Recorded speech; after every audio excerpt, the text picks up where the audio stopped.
been a long day but a beautiful day. Uh, I know many of you have been with us since morning.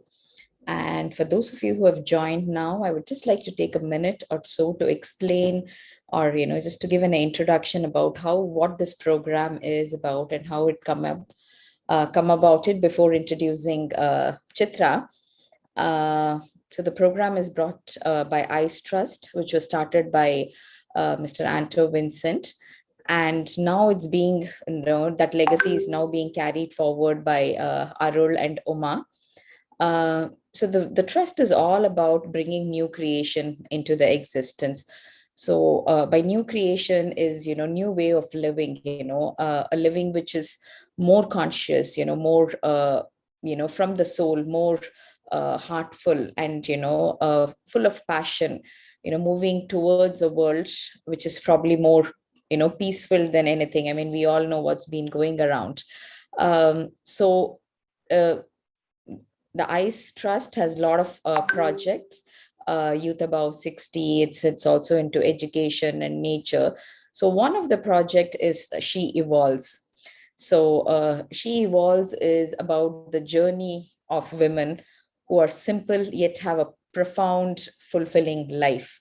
So that's what we have seen. We have seen 11 speakers. So we have Chitra here, who is the 12th speaker.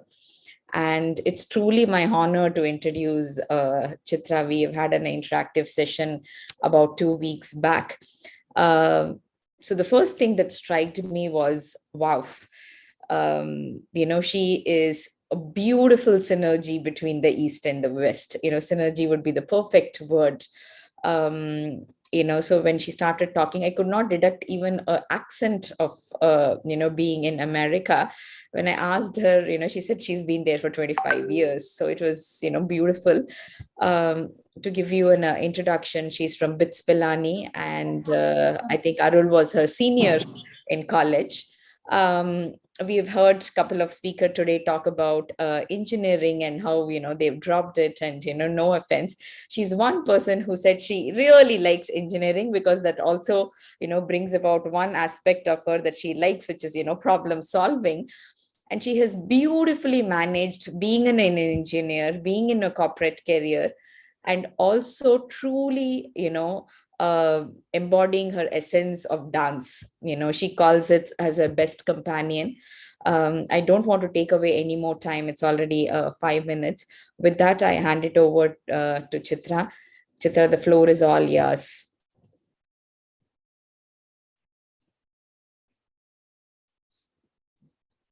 You're muted, Chitra. You can, if you could unmute yourself. Yeah. Thank you so much, and namaskarams to everybody. In the foremost, I'd like to thank ICE Trust Chennai and also my dear friend Arul Dev. We call him Dev very fondly. And I have very, very fond memories of Vincent Uncle. Though he had a very strict, outward demeanor, he's such an extremely practical person, very approachable, and he has, solved so many of our problems listening to us. And I seek his blessings wherever he is. And thank you. So when Dave's associates reached out to me saying that, She Evolves, can you present something?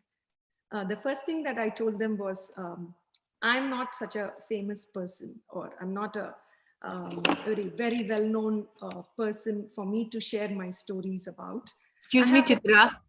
We're not able to hear you. Can you speak a bit louder? Yeah. Or come closer to the mic or something?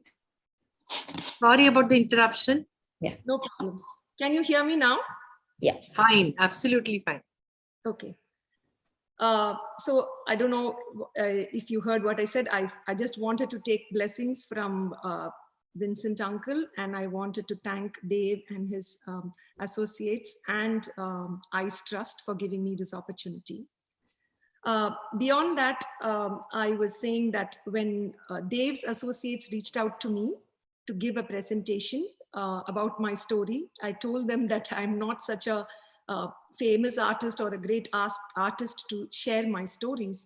I only have little accomplishments, which I thought, I don't know how interesting it would be. And they insisted. And thank you again for believing in me. I hope that my story will be of interest to you. My journey in dance started when I was about 6 years old. I remember I was in Chennai with my parents. I'm the only child to my parents, and they had taken me to this place where Dr. Padma Subramaniam was dancing. And at the age of 6, I don't even know, I don't remember what I saw, but that storytelling aspect of Padmaka, I think, appealed me. And from then on, it was love at first sight with dance. I just used to make up my own steps, do whatever came to me, just moved. And since my father was in a touring job, I couldn't get into formal initiation until about 9 years old.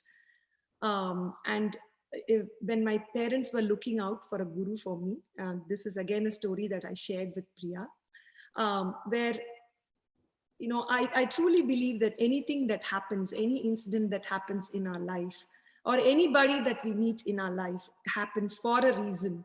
So there was this story of how, I came in touch with my guru. My dad and my mom were going in their scooter one day, and the scooter, I think, gave up. There was a tire burst or something.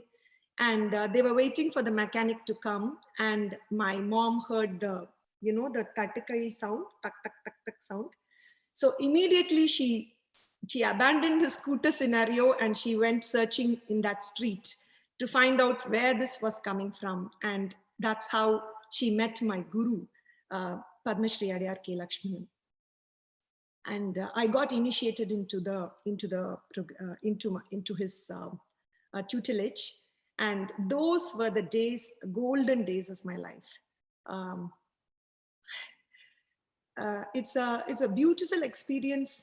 The scenario,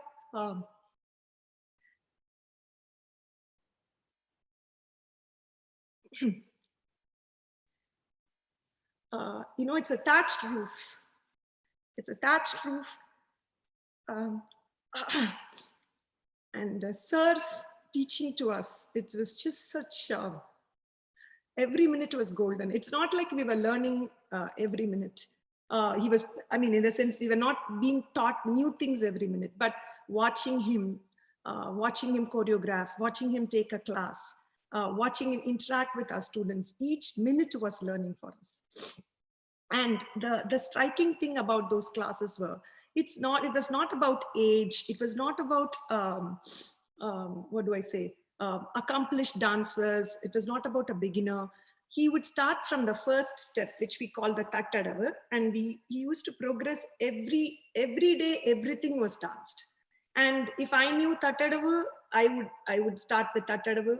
And a big dancer who might have completed her Arangetram or whatever and programs, she would also join in Tattadavu. So we all used to be in the same level. There was no question of, oh, this is that person, this is this person. In the class, we were just Lakshman Sir's students. And that, that oneness, that sameness, somehow it struck all of us because we were feeding out of each other. We were looking at dancers who were so accomplished, and by looking we can learn a lot more things. That's what I tell my students all the time.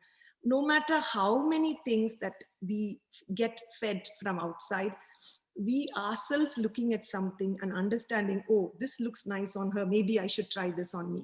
Or, oh, this doesn't look that much, this doesn't look that great, so maybe I should avoid doing that, or am I doing that? So those kind of things, thought process go on within us when we look at somebody. So that was one of the things that struck in Lakshman Sir's class. We were all together. We had great camaraderie. We have traveled a lot together, performing even small roles. I used to be so proud. Even little bit, like a 2-minute role, and I was done for. I would travel all the way to Pollachi or wherever he took us to do that 2-minute role. And even that had so much of, I used to be so proud of doing that and being part of it. So those were my Lakshman sir days. I just cannot forget it. Even today, it makes me so emotional talking about those days. And there were days, I have to mention this, that during the learning of Bharatanatyam, I'm sure it is the same case for any kind of art. There is a set of boredom that sets in, especially when you are in that age where, the repeated things make you a little bored. And Lakshman sir is very, very particular. Every single thing has to be perfect before he moves on. So those were the days that I might have some, tantrums saying, "Oh, Amma, today I don't feel like going and I don't want to do it." But my mom pushed me, and I'm so glad that she pushed me. I remember my school was in Rayapeta and my dance class was in Adyar. So, and this whole thing was covered by this public bus route number 5. I still remember that. And so my mom, she used to come with the milk, in one dabba, and then tiffin in one dabba. All that, she used to come all the way to Rayapeta. And then from there, in route, in the public bus number 5, I used to eat, drink, and all of that on my journey to Adyar. And then she'll drop me in Adyar, wait there while I finish my class. And there was no time. Absolutely, it's not a 45 minutes, 1 hour, nothing at all. If you go in, you don't know when you will come out. We just have to be there. And it's not like a forced thing. Once I went there, I was all there. So my mom's contribution to this has been humongous. Even those days when I felt I wanted to give up because of the boredom, she used to keep pushing me. And once I got through that stage, and then there was no going back. Because right now, I have to tell you that, I've made it a point to practice every day, no matter what pain I have. If I have pain in my legs, then I practice Abhinaya. If I'm completely fine, then I practice something else. If nothing works, then I do some choreography. If I don't do it, then I feel that I'm doing something wrong. I've gotten to that stage where without dance in every day of my life, it feels really, really hollow. So I'm so thankful to my parents for having pushed me and for having kept me going during those phases. And that's what I tell today's parents as well. When they come to me saying, "Oh, she's not practicing, she's losing interest," I say, this is a common thing. It's happened to me. It has happened to so many people. So it's a common thing. Keep pushing. And during those phases, because it's the hormones and whatnot and distractions. So that's a common thing. And I'm so happy that my mom and dad were there with me during those times. My next phase was BITS. And as I always tell my students, to me, படிப்பு ரொம்ப ரொம்ப ரொம்ப ரொம்ப முக்கியம். Yes, we are artists, and extracurriculars is really, really important. But on the time, I really wanted, I really believe in that. Don't put all eggs in the same basket. I don't know, that stuck me so many times. So padippu was also very, very important. So I went to Pilani because I did not get anything in Chennai or the whereabouts. So I went to Pilani, and I'm so glad I went to Pilani. And as I told you, I'm my parents' only daughter. So I was so unprepared when I went to Pilani. I couldn't even plait my own hair. And I used to actually stand with a comb in front of my friend's, room, saying, "Hey, enak talavari odu class ku pono." That bad I was. And Pilani pretty much taught me everything, how to deal with people. I have never had friends as boys in Chennai. And because Chennai at that time was still, very conservative. Girls, boys, order pesina, those kind of things. And I was in a girls' medium also. So it was very, very different. When I went to Pilani, I learned how to deal with boys, how to talk with them, how to trust them. And the other thing was, that's where I met Dave. We call him Dave. And Dave has been with us. He was my senior, but I used to just move around with Dave and gang in Pilani. We have traveled so far and wide for vacations. Dave has escorted me to Delhi so many times for dance competitions, because there is no scope to learn in Pilani. It was not Zoom days. So no computer, no phone. We couldn't have any training in Pilani. But I used to still keep in touch with dance, like take part any culturals in Pilani. Or if I knew of any Delhi culturals, they would come with us as an escort to all these places. So I was in touch with dance, not exactly learning, but just re-practicing whatever I knew. But the minute I came back from Pilani during those summer vacations, the first thing I would do is drop my bags, go to class. And sir would welcome us. It's not like, oh, you've not been with me for a year, so you can't learn this item, or nothing like that. I would just go and just start from wherever I left. So, so that was my days in Pilani. Soon after that, I got married and I moved to the United States. That was in the around early, that was in 1997. Those were interesting experiences as well. So I first came to Florida, and initially I was happy with the place and all of that. I wasn't missing anything, but 1 month later my hand started to itch, and I'm like, oh my God, I'm not dancing. What am I doing here? And I started to look out for avenues, to figure out either to teach or to learn or to share my knowledge. And the only thing I found was an elderly, it was a elderly facility where they used to come to learn yoga. So I said, okay, my little dancing, I'll share with them. So I used to teach these elderly foreigners, Americans, who I had to be very careful about, because I can't just make them do Aramandi and all of those things. So I used to taper things around them so that they could participate, and there was little happiness. Oh, okay, I'm getting something to share. And more importantly, I used to get the space to dance, because it was a huge facility. So I used to go half an hour early and then practice out there. So that was an interesting a place in my life. And then after that, I moved to a bigger place in New Jersey, where there was a lot more scope for dance. And there I met Guru Mrs. Padmini, the famous actress. And I used to teach for her school. And I've also danced many productions with her company, and learned a lot from her. And all this while I was pursuing my work. I missed that. Right from graduating from Pilani, I got into Lucent, India. So I used to work there, and I used to be crazy about telecom, because at that time I was working in technology, GSM at that time. So I used to be so proud of working in that space. And I continued that even in New Jersey. I was working in telecom industry. And I had my first child. Very badly wanted it to be a girl, but it turned out to be a boy. That was the time, actually that was one of my dark days. Even though I had the happiness of having my first child, I had this postpartum depression, which I couldn't figure out how to deal with it. I think most of it came from the fact that I was working and away from my son. And at the same time, I wanted to work. So that conflict, I think I couldn't handle it. So I had that experience for a pretty much 1 year and more. So those were the days that I used to sort of not be myself.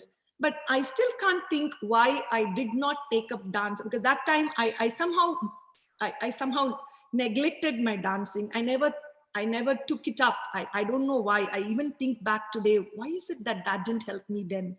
Maybe because I didn't have the space, or maybe because I had the guilt factor that I was already away from him for so many hours in a day, and that I didn't want to spend more time away from him. I'm not sure what it is. But that made me decide that I don't need a very high flying career at this moment in telecom, because my priorities had shifted. So I moved to a smaller company, a smaller product line, a laptop product line, which gave me the flexibility to work from home and also be with my child. And that time, extra time, also gave me the inspiration and the time to start a school. So that was the time I started my school here, Sanskriti School of Dance. And I had few children, and I had a space to practice. I started to create small things. I started to relearn. Whoever visited the United States, whichever guru visited the United States, I used to meet them and learn from them. So those were the days I started to revive my passion. And then soon I got my second child. I didn't want my second child for a very long time, only because of the fact that I was very worried how to deal with this depression that I got for my first. But I don't know, maybe it's the dance or I was completely involved. I never had the sign of anything like that on my second child. And the second child happened to be a girl. So I was really happy that I could pass on my, my love for dance to her. So that's the time I totally relied on dance. I used to dance when I was happy, when I was sad, when I was alone. I don't know. I don't know of situation where I did not spend time with dance. And that's when, my companionship with dance became so close. And then I decided at that time, I was a little bit more matured. I hired a nanny. I gave my parents a break. My parents have been with me all through. Every 6 months they are here, because that was the time they were on the visa. So they can be here only for 6 months. They'll come 6 months and then 6 months they are back home. Again, they'll come back. So every 6 months they were here. But by the time the second child was born, I kind of figured it out. And I wanted to give them a break, and I didn't want them to be taxed with a baby. I wanted them to be with the baby only when they wanted to be with it. So I had a nanny. I went back to full-time, a little bit more involved kind of a job.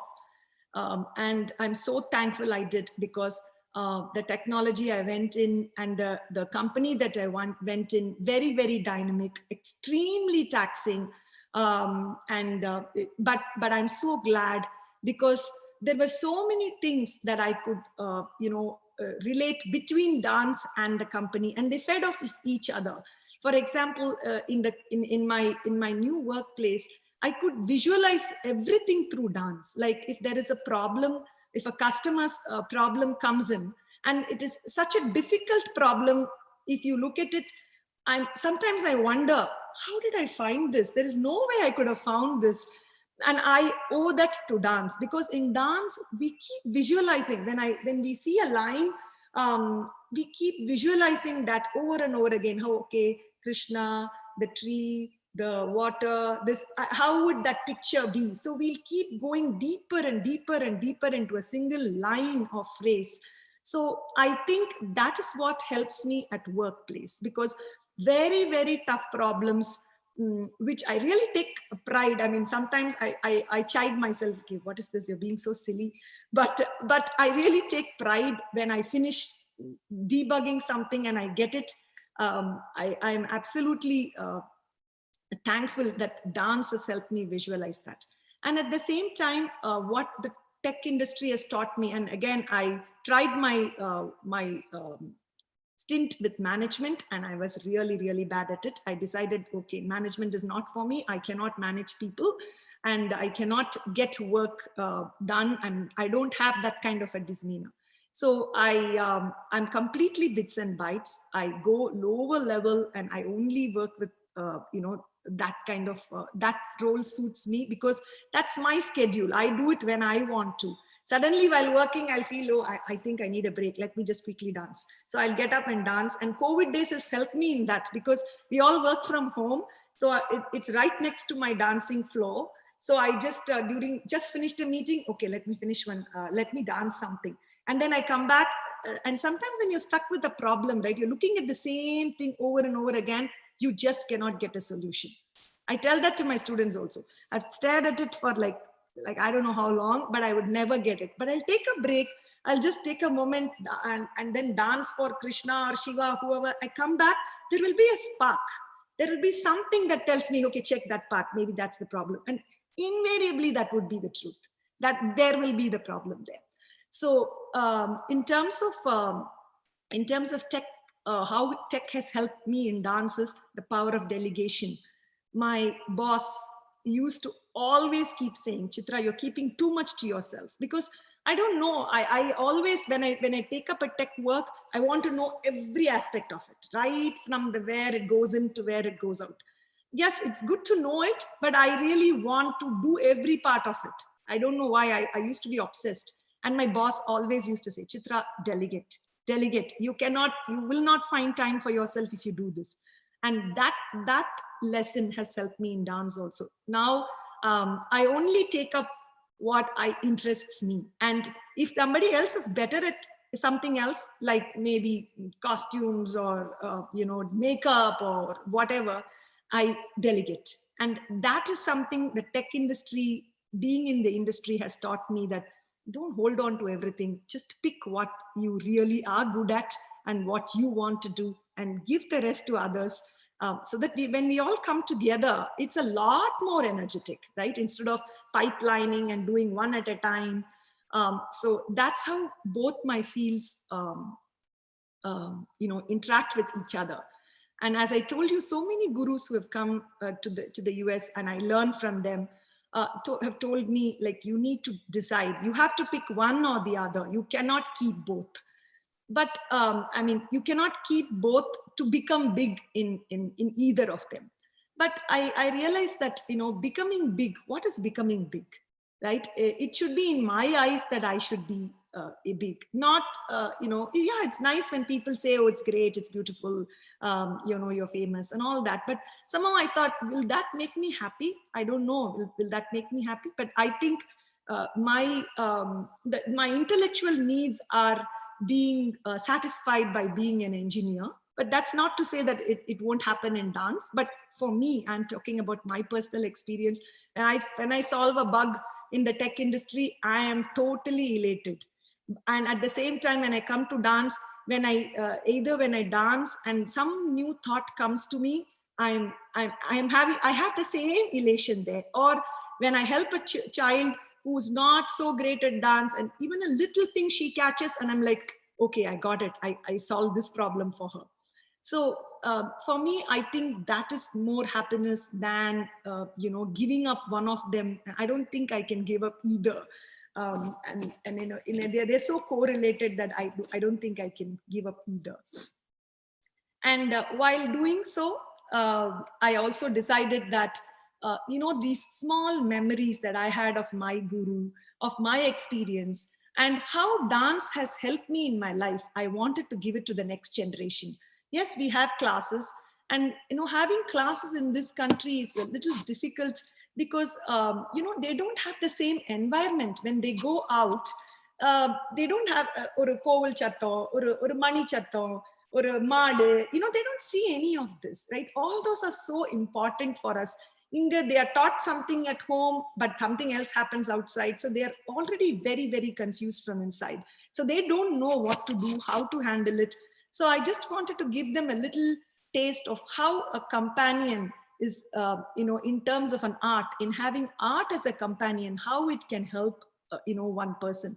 So I decided to grasp their attention by taking Western themes for in Bharatanatyam. It's not that many people have done it. I am not saying I'm the first or anything like that, but I decided that that would be one way to grasp their attention.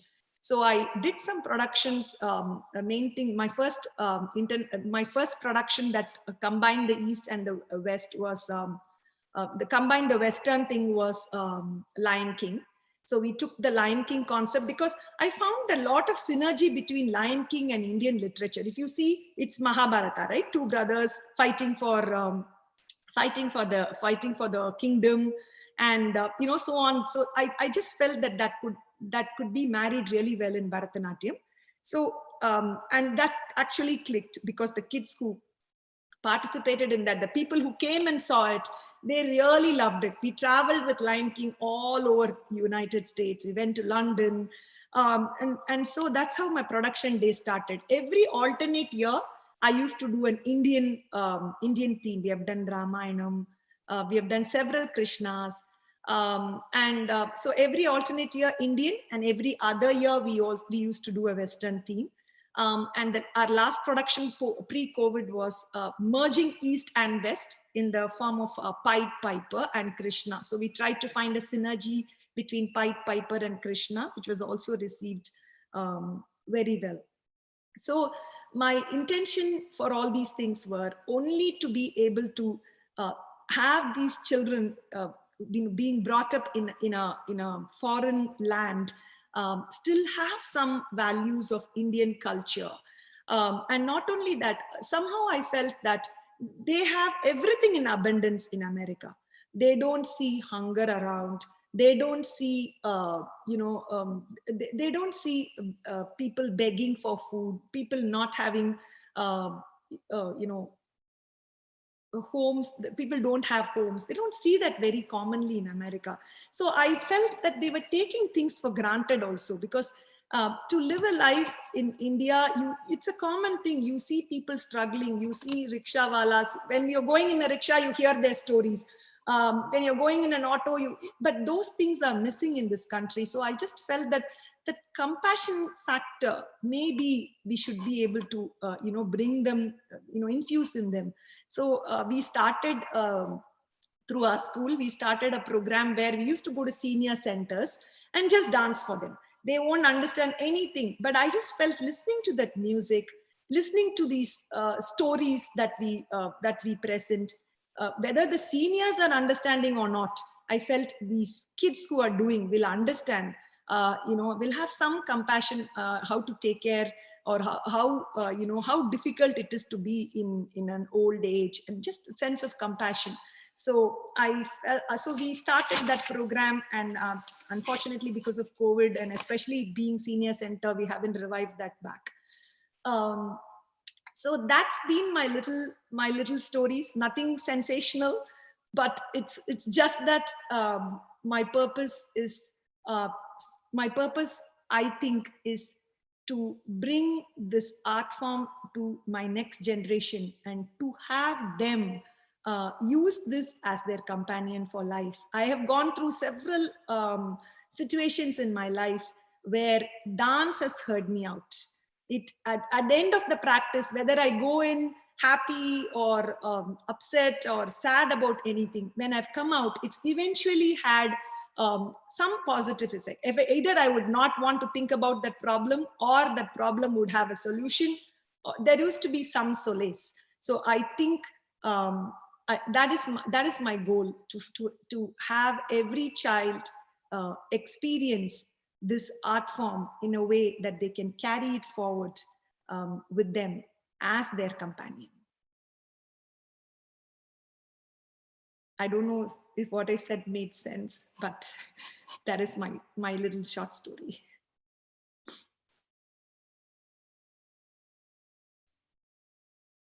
Thank you. Thanks a lot, Chitra, for this inspiring journey and telling us this authentic story of yours.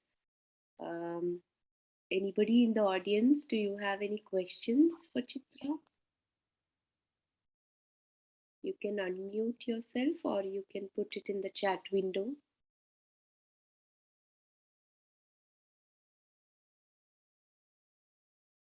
So there are a few comments in the chat box. I'm not sure, Chitra, you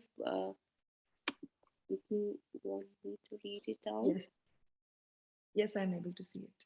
Yeah. Thank you. Chitra, this is Kamli here.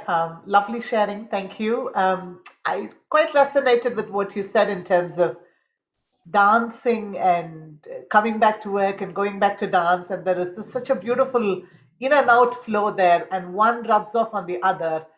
Can you share a bit more of, do you hold an intention as you are dancing to look for answers, or does it just happen like that? Is that an intention, or is it just all in the flow? No, actually, I don't have an intention at all. I was telling them, there is this small tree in front of my house. And when I dance, right, I just look at the tree. And that day, one day the tree will be like Krishna's feathers. One day the tree will be like Shiva's, his Judah. So each day the tree looks different to me, right? So I just go with the thing that, okay, what is the tree going to talk to me today about? I just go there. I just forget the problem and I concentrate on this.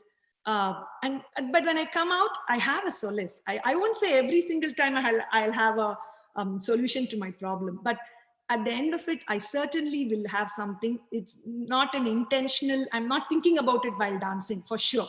I'm only thinking about the tree, what it's talking to me, how it's posing itself today, how can I be different to that tree today. So, and then when I come out, it feels like that the tree is giving me ideas. Hey, So, thank you, Chitra. That's wonderful.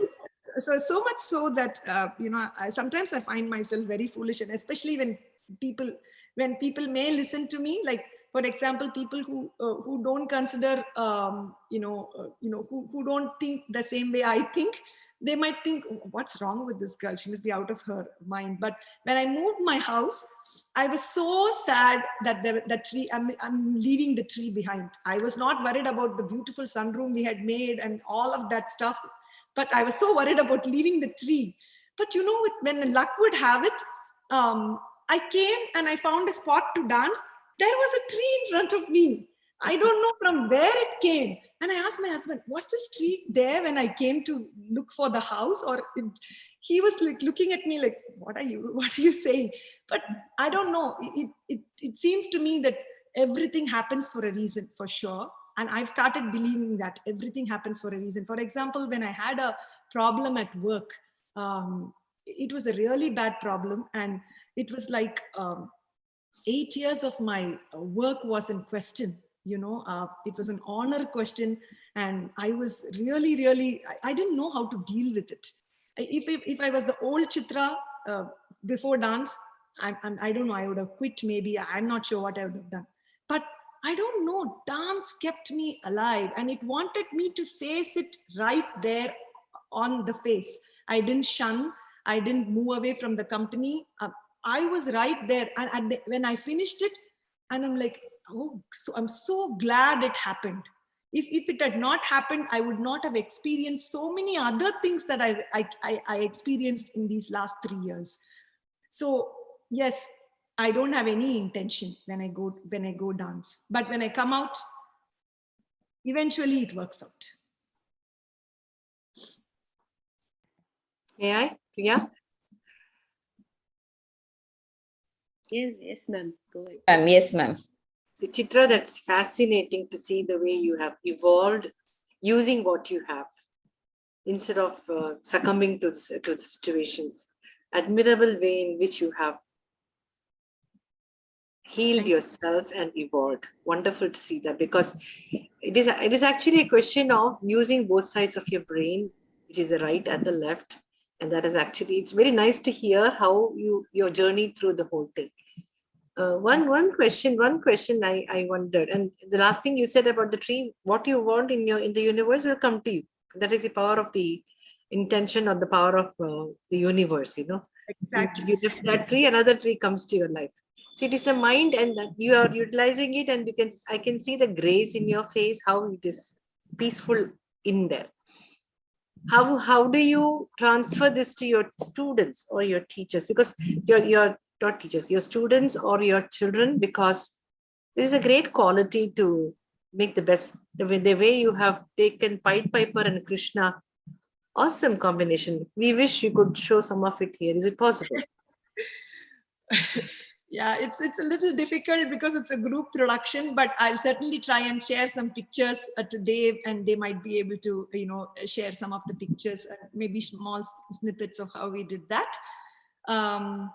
But in terms of how I share with my students that question, I have to thank each and every guru of mine. And sometimes teachers don't like it when we learn one dance and we call them the guru. But for me, it is the guru because I have learned. And it is not just dance that we learn from these gurus, right? Even the way they for example, if I can say, after Lakshman sir passed away, I moved on to my to his one of his senior disciples, this is Jayanti Subramaniam. The way she visualizes when she comes with when she has to do a production, she'll have the entire production in her head, how she wants the scene to be shown. Even there will not be any music, there will be nothing, but she will have it in her head. Oh, this is how it should fare. And somehow the music falls into place, and it will be exactly how she wants it.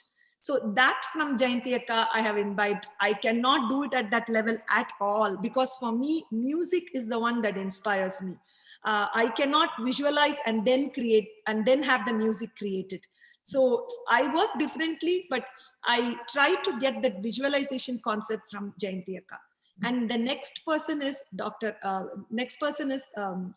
Rama Vaidyanathan. She's a dancer from Delhi. She brings such beautiful poetry. And that one line, she makes such a, she'll make it, it'll be simple to understand for anybody. And we are like, wow, how did she just transpire that one line into such a beautiful thing? So that how she reads into the meaning of these poetic lines, that is from Rama Vaidyanathan. She's amazing. And in terms of Abhinaya, Mrs. Priyadashni Govind, how the variations that she brings in in each character, she will be analyzing. I think when she looks at you, she probably will be looking at, okay, what are the characters? How can I use this? I think they're always thinking about how to do that.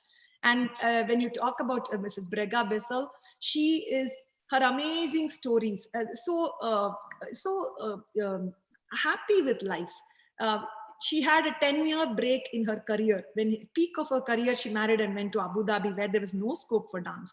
But she'll tell me, Chitra, those were golden days, because those were the days I could be with my family. I gave 100% to my son. So these are things that we learn, that it's happening for a reason, and I have to be happy with it. I have to make best of it, instead of trying to revolt, saying, oh, why did I lose my chance? I shouldn't have done that. I shouldn't have done this. So these teachings that I learn off class, I find it very, very valuable. And to my students, and how I try to inspire them, the first thing that I do is I do not make all corrections at one time. If there are 10 corrections in a student, I do not do all 10 at the same time, because it is very it's not it's especially as a child, right? If you keep saying all 10 are wrong, that bogs you down completely. You don't want to do anything then.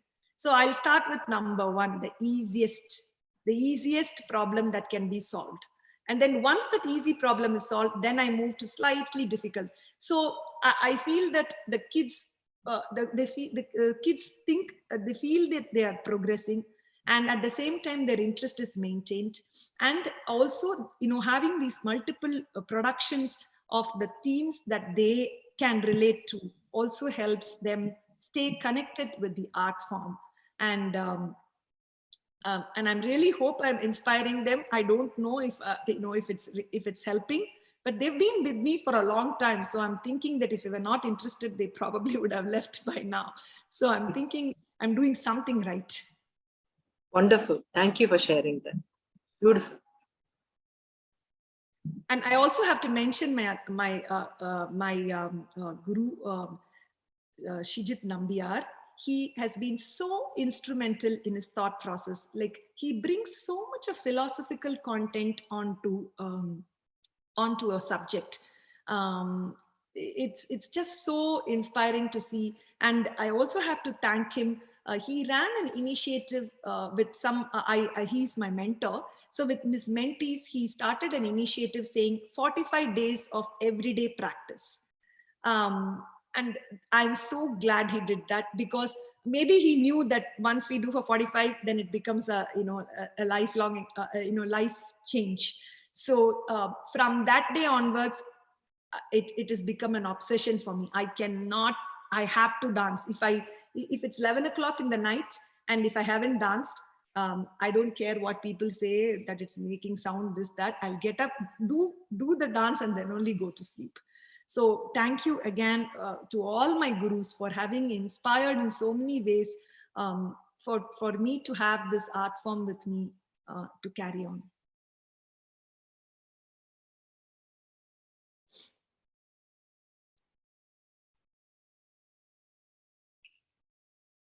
And there is this, it's not a question, but there is this one comment that says, wondering how you manage your time for everything like your job, classes, family, etc. I recently told my students, if we think it's not an option, we'll find time. If we want to find time, we will find time. I don't know how you will do it. Because these kids, they come back and say, oh, auntie, I have AP, I have DP, I have this, that, I have that. I don't have time to practice. But I'll say, that's because it's an option for you. You've kept it that, okay, after doing this, I'll do dance practice. I'll say, don't do that. Just keep a time, 8 p.m., 8 to 8:30 p.m. I'm going to dance no matter what. You will find time for it. When 8 strikes, when you dance. And I also tell them that after you finish your dance, whatever thing that you stopped to do dance, it will be quicker. You will, something about it just triggers your brain that you will be able to solve that math problem or whatever that is that you were doing much quicker, and you can probably get more sleep. So yes, if you want to find time, you will find time. It's not about doing so many things. You just have to feel it, and you'll do it.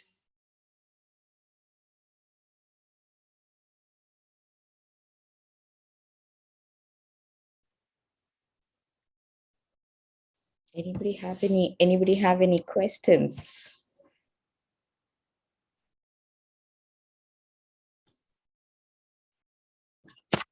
Hi, Yeah. this is Hema, and I may be a little bit partial here because I know Chitra as a colleague, as a friend, and my daughter learns from her as well. So this is something, Chitra, I always wanted to ask. How do I get inspired by your dancing? I want to be in the class because I want to see you in person and dancing. And so many qualities around you. I always think of you as Jadabaradar, because you would just do what you want to do and nothing else bothers you. How do the kids get that from you? I know there are so many aspects of you that they can derive from. How do they get this to be single-minded, and how can they get it from you? And we try as parents to bring that to them from you. And yeah, that's something that I would always see if the kids can get it. Hi, Hema. Kids are kids, Hema. And I am still struggling with my son as well as my daughter. And I always wonder, my mom keeps saying this to them. Unga amma ivlo aadinde irka nee konjam kuda practice panna matengriye. But we cannot walk their life down. Realize that I did that mistake with my son. I wanted him to be so badly a Carnatic musician. I don't know why I was so obsessed. 10 years he went to class. At the end of the 10th year, I still remember the day I was at work when I got a call from the music teacher. I cannot teach your son. He just will not get it. This is exactly the words she used. And eppadi aayudhen theriyuma? In front of my colleagues, and I was weeping. Even today, when I said it, because I wanted him to be a musician. I wanted him to be a Carnatic musician. Then one of my very close aides and friends, he came and told me, he said, you cannot live your dreams on them. Let them be. All you can tell them is, hey, this is good, this is bad. And they will find their path, Hema. We have to tell them single-mindedness. They will just think we are nuts. Seriously, that's what I think. So what I have realized is that we teach them as earnestly as possible, but we have to let them lead their life. Netiki, I have to tell you one experience I went through. Yesterday, I went to judge a competition in Rutgers. It's a college close by. And there were many teams who had come from outside New Jersey, okay, and all classical teams. And at the end of the competition, after we announced the results, they let us talk. These captains of each team, they'll come and talk to us. Naanga enna thappu pannino? How can we do better? In the Madri, there was an interactive session. So there is this group of kids who came, and after I told them all they said, "Can we take your blessings?" Kala Virinda. I was amazed because for my children, I have to tell them, "Hey, take the blessings." But these kids had no one. They were by themselves and they wanted to do that. Apoda, I was telling the judge next to me, see, these things, right? We think that they won't get it. Nama cholrom and they will do it. And we think nama sonnadan they will do. But listen, these kids' parents might have done it to them many years back. But it has fallen in place now, right? These kids have realized the importance of taking blessings, the importance of taking the, taking the feedback, giving respect to elders. It's there in the back of the mind, but these hormones and environment and peer pressure and whatnot, that keeps changing them. Nama அதை impose பண்ணப்படாது is my thinking. That backல இருந்து ஃப்ரண்ட்டுக்கு வரும். ஆனா அதுக்கு age இருக்கு and also experience இருக்கு. கண்டிப்பா வரும் Hema. So the only thing we can do is drive them. Yes, we have to drive miles, and physically I mean drive. Yes, and physically and mentally we have to drive them in the right way, expose them to people, and expose them to genuine people who really want to share. Definitely varum. Just trust that. I think the trust is what we lack, and the patience is what we lack. Ayyo, ye varla. So now yes. I'm trying to take a different approach with my daughter. Still not working, but I'm hoping it will come point. Yeah. I guess, yeah. Do your duty and then leave the rest, and then hope things will fall in place. And always, it will fall in place. All we can do is to give. And it will happen. Thanks, Chitra.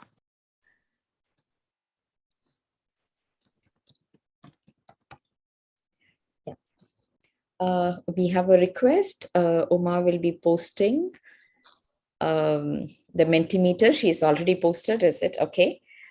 Can you please, poll in the quality that you're connecting with Chitra? Yeah.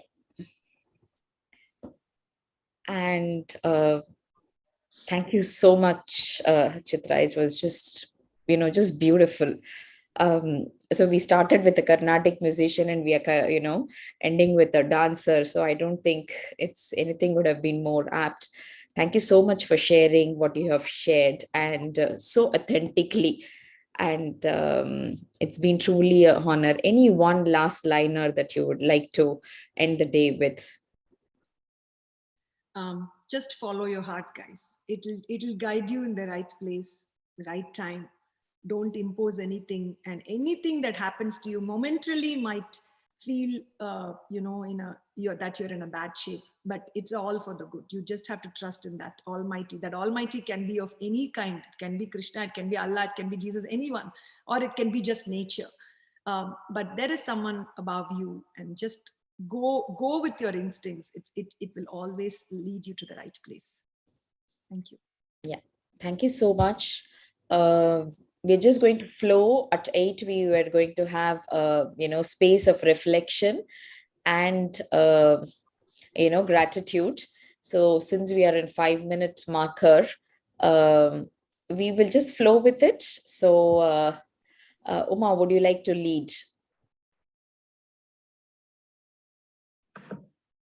We'll just take a minute now. Chitra, feel free both ways to stay, to go, up to you, so you can feel free and relax yourself. So we'll just take a minute, and I think Vaibhav, we can put in the video for a minute, just for us to hold the space for the whole day. I mean, there have been so many people who have started this with us. And there was